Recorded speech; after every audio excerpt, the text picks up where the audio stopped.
자, 요거 뭐 맨날 헷갈리거든요. 알면서도 헷갈리는 거죠. 아시죠? 예, 보면서도 헷갈려요. 그래서 여러분이 요거 한번 좀 정리를 가시자라고 제가 낸 건데, 예. 일반에게 특별히 합하여 계산하는 것을 말한다 돼 있는데, 자, 이거 이렇게 하면 이해하시면 좀 괜찮겠어요. 우리가 보통 일반 회계하고 특별 회계를 우리가 뭐라 이걸 예산이라 그러죠. 합했으니까 총계 이렇게 되지 않을까요? 그래서 예산 총계란 말씀 이렇게 나옵니다. 그렇죠? 우리 자 여러분 이거 이렇잖아요. 우리가 보통은 예산이 있고 기금 이렇게 얘기하죠. 예산은 다시금 일반 회계하고 특별 회계 이렇게 되어 있죠. 그죠? 그리고 그래서 우리가 기금은 예산과는 별도로 된다 해서 오퍼 버지트라고 얘기합니다. 자, 오프란 뜻은 떨어져 있다 이런 뜻이거든요. 요게 우리가 손에 딱 제가 칠판을 올리면 온이 되는 온. 떨어뜨리면 오프란 말을 써요, 영어에서. 그래서 오퍼 버지트, 예산과는 떨어져 있는 이런 뜻이 되겠습니다. 그래서 우리가 예산은 일반회계, 특별회계, 기금 이렇게 나눠지는 거고요. 예산 단일성 원칙 가면 보통 우리가 일반 회계만 해야 되는데, 그죠? 그래서 특별회계나 기금이 들어갔다. 요거는 우리가 예산 단일성 원칙의 예외라고 얘기도 하죠. 자, 예산은 일반 회계, 특별회계 합한 것을 우리가 예산이라고 합니다. 기금이라고, 우리가 이걸 합쳐서 우리는 뭐라 그러냐면은 재정이란 말씀입니다. 예산과 기금 합해서. 자, 그러니 일반 회계, 특별회계를 합했다. 일반회, 특별회계를 합하니까 뭐 이게 예산이죠? 합했다, 총계 이렇게 하시면은 좀 이해 오히려 쉬우실 거예요. 어떤 분께서 자기가 그제 솔직히 그런 몇 분 안 계십니다만 본인이 이거 왜 헷갈린지 다른 사람들 왜 헷갈린지 모르겠다. 자기 보기에는 예산이란 거는 일반 회계와 특별 회계 예산에다가 총계 합했다. 그렇게 글자 그대로 해보니까 되지 않는다 이렇게 하시더라고요. 예, 오히려 그런 분들이 계세요. 다음에 순계는 뭐예요? 아까 잠깐 봤었죠. 총 중복 부분을 뺀 거죠, 그죠? 우리가 실질적인 정부 예산 규모를 파악하려면 예산 순계 써야 된다 그랬죠. 다음에 총계 예산이라는 게 나옵니다. 총계 예산은 한마디로 징세비 등 중간 경비를 상계하지 않은 거, 빼지 않는 걸 말하고, 순계 예산은 중간 경비를 뺀 예산을 우리가 순계 예산이라고 얘기를 합니다. 그러니 전혀 별개입니다, 별개.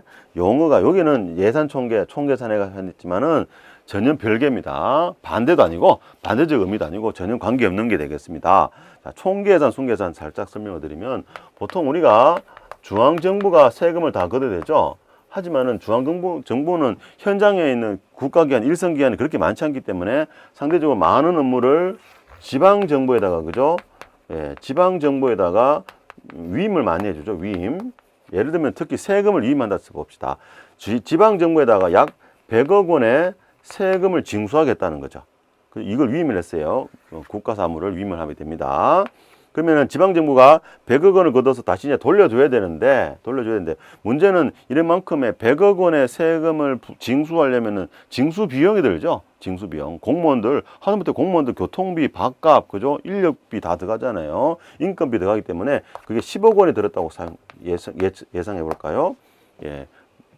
가정합시다. 그러면은 이거를 총계 예산이란 거는 100억 원을 그대로 중앙정부에 줘야 되는 거를 우리가 총계 예산이라고 그러고, 순계 예산이라는 것은 10억 원의 자체 경비를 썼기 때문에 100억 원을 주는 것이 아니라 90억 원만 주는 것을 우리는 순계 예산이라고 합니다. 순계 예산, 100억 원 준 것을 우리는 총계 예산이라고 그러고요.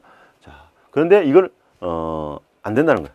원칙적으로 하면 안 된다는 거죠. 예산 안전성의 원칙으로 인해서 이렇게 순계 예산 주면 안 된다는데, 왜 안 되냐면은, 자, 10억 원을 빼고 지방정부가 90억 원만을 중앙정부 주는 게 원래 뭐 합리적인 것 같지만은, 문제는요, 이 10억 원이 정말 10억 원을 쓰는지를 알 수가 없는 거죠. 그 지방정부가 장난을 칠 수 있는 거지. 그래서 국가가 뭐 했냐면, 일단 100억 원을 다 달라. 그죠? 즉, 총계 예산 개념으로 다 달라. 총계 예산으로 다 주고, 우리가 너희들이 나중에 10억 원 정말 썼는지 영수증 첨부해라. 그러면 나중에 뭐 해주겠다? 10억 원 우리가 나중에 주마. 이렇게 하는 것이 총계 예산 개념이 되겠습니다. 원래 이거는 프랑스 혁명 이전에, 그죠? 루이 16세 아시죠? 루이 14세부터 16세까지 미국, 유럽이요. 프랑스가 엄청나게 세금을 많이 부과를 많이 했어요. 여러분, 루이 14세 짐이 곧 국가다 그런 말은 아시죠? 여러분, 그죠? 베르사유 궁전 짓고 하면서 세금 엄청나게 들었을 거 아니에요. 그래서 세금 부과를 엄청나게 많이 했다고. 그에 비해서 지방정부에서 세금 거둘 때 지방 관리들이 장난을 많이 쳤어요. 이렇게 징수비가 100억이라면 막 50억 들었다 해가지고 50억만 올려주고 막 이랬다는 거죠. 예, 그러면서 그 당시 프랑스에서 국민들이 세리라 그러죠. 세무 공무원에 대해서 불만 엄청나게 많았던 거죠. 프랑스 혁명 나면서요, 여러분, 세무 공무원들이 제일 먼저 목이 날아갔어요. 단두대에 막 날아갔다고. 그 중에 대표적인 분이 아마 한 분쯤 들어보셨을까, 살아오시면서. 라보아지에라는 화학자 아세요?